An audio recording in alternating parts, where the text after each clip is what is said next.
US election will decide who gets to rule the burning embers of America from a morphine drip in a concrete silo. Finally, America will have a real choice at this election between narcissistic personality disorder and Alzheimer's. I'm waiting for Trump's full breakdown when he comes out in the Rose Garden with 6 M&Ms glued to his knuckles, claiming he's got the Infinity Stones. Donald Trump, tartrazine personified, likes to refer to the China virus. And you almost have to admire the dedication it takes to be racist about a pandemic, which is not that far away from being transphobic about earthquakes. Joining us to discuss the US election, please welcome comedian Sarah Barron.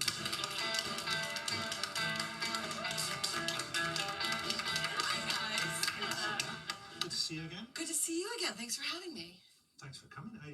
It's heating up, the American election. Getting very hot. It's feeling very similar to Obama 08. Very hope and change. We've not had the first debates yet, which are going to be interesting. I'm worried watching Biden, though, because you don't normally see someone that old. I mean, he's older than Bill Clinton is now. But the only time you normally see someone that old is when you're trying to persuade them to stop driving. How old is he? He's 77, he's 78 by inauguration. Okay. But also, it is a sort of, there are people to help you. Do you know what I mean? It's not... Yeah, like Weekend at Bernie's. Capital movies on to next. It'll be fine. It's just going to be a campaign about who seems the least senile. I sort of wonder if, the most powerful person in the world might be the carer of whoever wins. So, back in 2015, when Trump announced his intention to stand as president, he wanted to show America that he was much more than simply a preening shit. He was a preening shit with a deep Christian faith.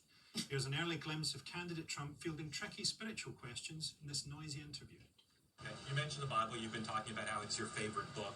And you said, I think last night in Iowa, some people are surprised that you say that. I'm wondering what one or two of your most favorite Bible verses are. I wouldn't want to get into it because to me that's very personal. You know, when I talk about the Bible, it's very personal, so I don't want to get into verses. I don't want to get into... There's no verse that means a lot to you that you think about or cite? The Bible means a lot to me, but I don't want to get into specifics. Even to cite a verse that you like? No, I don't want to do that. An Old Testament guy or a New Testament guy? Probably equal. I think it's just an incredible... The whole Bible is an incredible... I joke very much so. They always hold up the order of the day. I say my second favorite book of all time. He answers the question like they've asked him what he searches for on Pornhub. It's very personal. Don't want to get into it. I like both equally. I don't know. The thing about it being personal, I'm like, the Bible is like the most read book in the world. It's like a template for the whole of humanity. And he's like, oh no, it's my personal little Bible. My little private bookie book. If you're revealing too much of it, well, I wouldn't normally tell people, but I do like the bit with the fishes.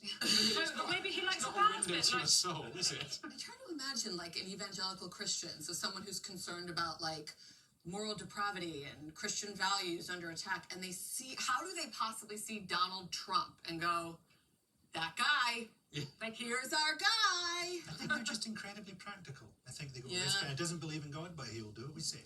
There was a bit in lockdown where Trump posed with the Bible, but apparently held it upside down. And it was like a Bigfoot holding an iPad. To run against Trump, the Democrats turned to a safe pair of translucent, quivering hands, Joe Biden. But when they discovered that, sadly, Joe Biden passed away in 2018, they chose his ghost instead. Despite being a wraith on temporary loan from the underworld, Joe Biden is still able to connect with the public on the important topics. Here he is, confidently delivering advice down the lens on how best to protect yourself at home.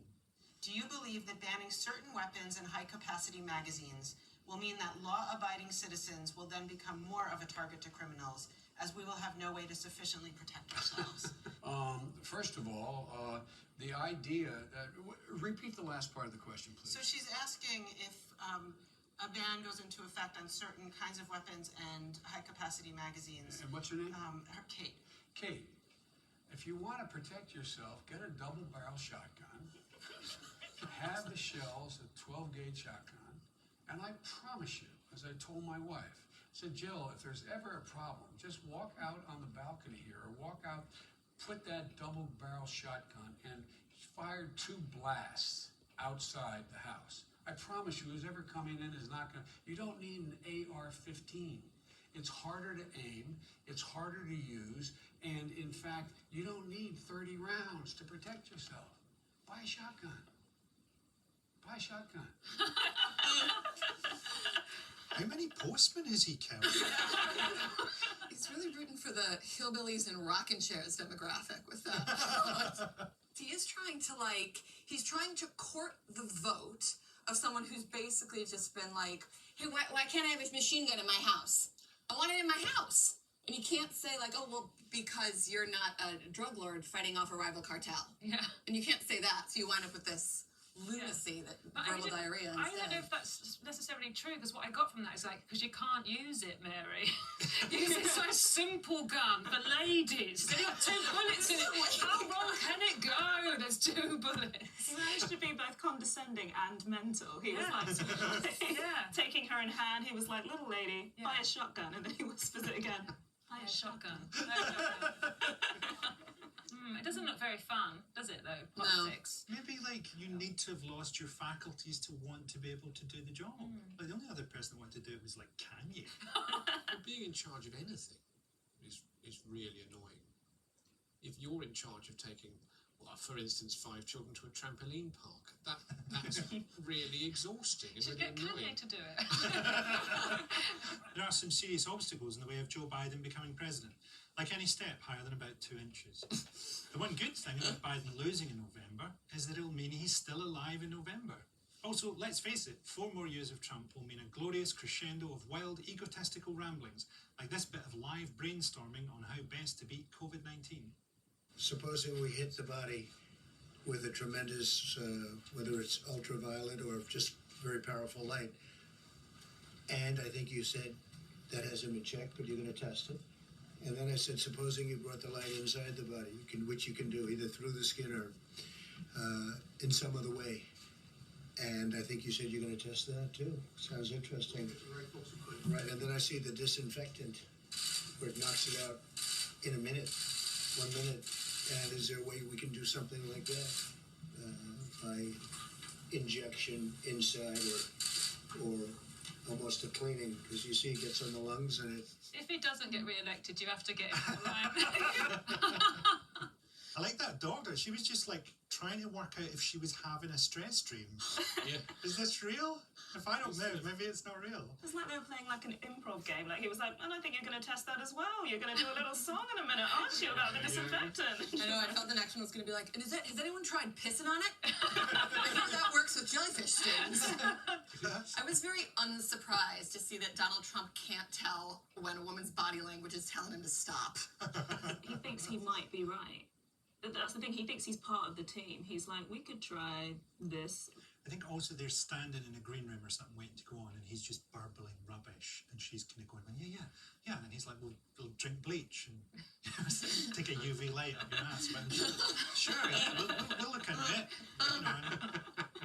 Imagine him in the green room with a laser pen being like, Corona.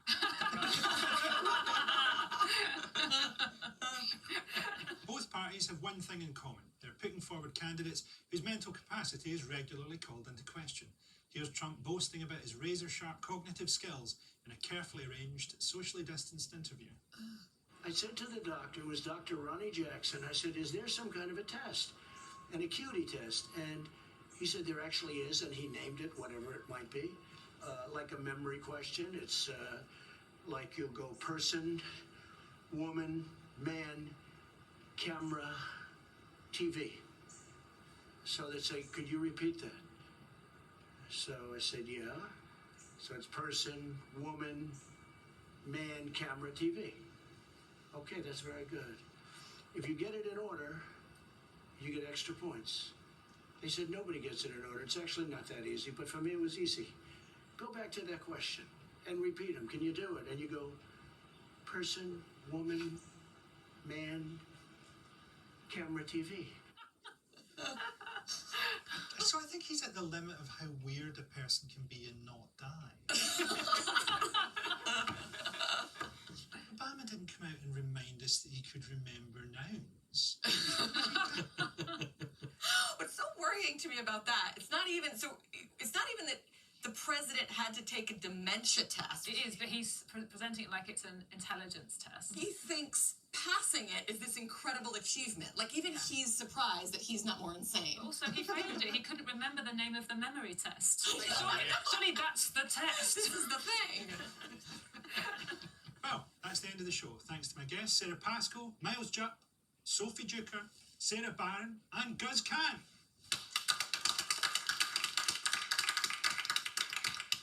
But before I go, I'd like to leave you with this thought. When this year's Chelsea Flower Show was cancelled because of COVID-19, I was devastated, not only on behalf of all the thousands of talented exhibitors who'd had their hopes of gardening glory dashed, but because I realised there'd be no repeat of the greatest sexual encounter I've ever enjoyed, which was after hours at last year's festival in the bonsai tent with a well-known horticulturalist whose name I will not divulge, as I do not want to cause any undue embarrassment to his wife, Alison Titchmarsh. My orgasm, when it finally arrived, was so intense that I shot backwards like a rocket from a milk bottle and found myself impaled on a miniature horse chestnut, my scrotum caught in the branches, hanging there like a farmer's warning. What I suppose I'm trying to say is that we've all struggled at times during this lockdown, but nobody has struggled quite as much as Boris Johnson. One thing I will say for this confused sex yeti as this nation stands on a precipice, there's no one better equipped to take us forward. Let's not forget that in about 7 years' time, the entirety of the coronavirus crisis will have been distilled down to a couple of cheeky one-liners that Johnson deploys on the after-dinner circuit. I see a couple of empty seats at your table. Were they for your grandparents? Sorry about that. We know that Johnson failed to attend the first 5 meetings held on COVID-19 by the government's emergency response team, COBRA. Consider how difficult it is when you join in on a box set 6 episodes in.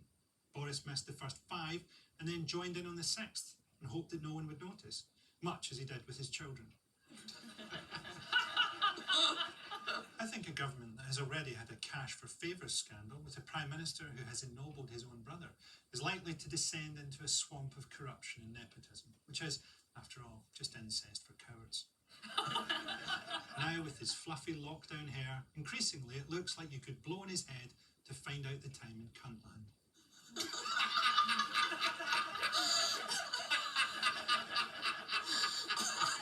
Still, if we can just get through COVID, we can get to Brexit. We can get to Brexit.